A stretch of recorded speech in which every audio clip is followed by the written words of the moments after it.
માનવ call આપણા બધાના જ પ્રિય લેખક અને આમ જોવા જાય તો ઘણા બધા જેન્ઝીને તો માનવ કોલે હિન્દી વાંચતા કર્યા. માનવ મને પણ ગમે, પરંતુ હવે મારું ઓબ્ઝર્વેશન એવું છે કે માનવે જે આત્મકથાનક બાબતો લખી છે ને, લાઈક બહોત દૂર કિતના દૂર હોતા હૈ, ઠીક તુમ્હારે પીછે, આ પ્રકારની જે આત્મકથાનક બાબતો છે એ આપણને બધાને બહુ ગમે છે.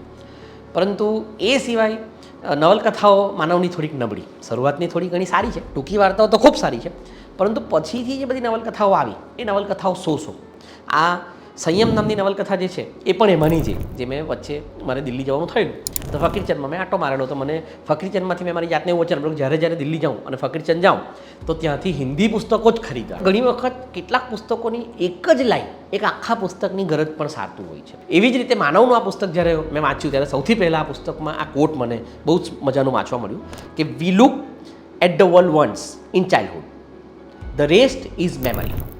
જીવનને આપણે એક જ વખત પરિપૂર્ણ રીતે જોતા હોઈએ છીએ એ આપણા બાળપણમાં, બાકીનું જે બધું છે એ બધી યાદો જ છે. આ વાક્ય કેટલું અદ્ભુત, કેટલું ચોટદાર છે કે આમ જોવા જઈએ ને તો બાળપણમાં આપણી પાસે કોઈ પરસેપ્શન્સ નથી હોતા, કોઈ માન્યતાઓ નથી હોતી, કોઈ ગેરમાન્યતાઓ નથી હોતી, કોઈ જજમેન્ટ નથી હોતા. બાળપણમાં આપણી પાસે માત્ર ને માત્ર ઉત્સુકતા, આટલું જ હોય છે. હવે આપણી પાસે છે ઉચાટ.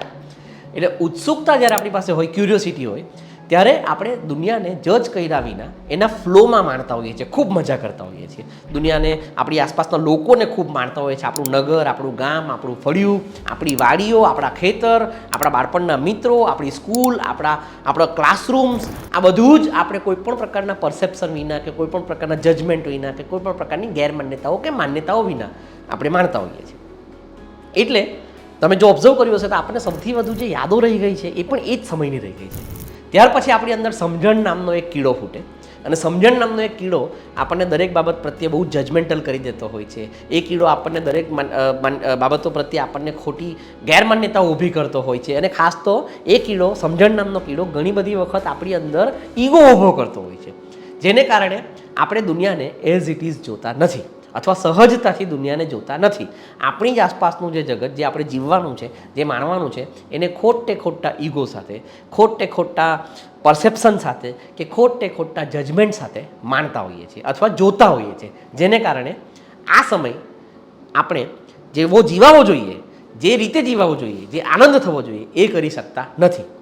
તો નક્કી આપણે કરવું કે આ સમય આપણે બાળપણની જેમ ઉત્સાહ સાથે, ઉમંગ સાથે અને ઉત્સુકતા સાથે જીવવું છે કે ઉચાટ સાથે જીવવું છે, આપણા ઉપર છે.